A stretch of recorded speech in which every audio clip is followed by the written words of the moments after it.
Se cercate musica leggera per non riflettere è meglio che non venite, se invece volete ascoltare la musica rock, quella della tensione, che vi trasmette energia e carica propositiva, allora non potete mancare, ve lo dico con grande lealtà perché la lealtà fa parte dell'essere siciliani.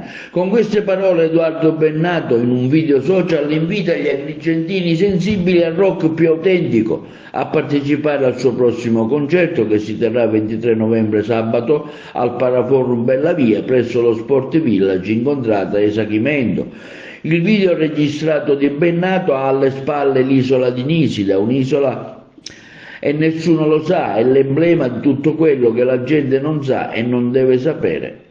I biglietti sono disponibili sul circuito Ticket One. Ciao ragazze e ragazzi, quello che vedete alle mie spalle è l'isola di Nisida, che come recita il testo della canzone è un'isola e nessuno lo sa. Ed è anche un po' l'emblema di tutto quello che la gente non sa, non può sapere, non vuole sapere, non deve sapere. Comunque, vedete, per me la sicilianitudine è sinonimo di lealtà, per cui è giusto che sia leale con voi.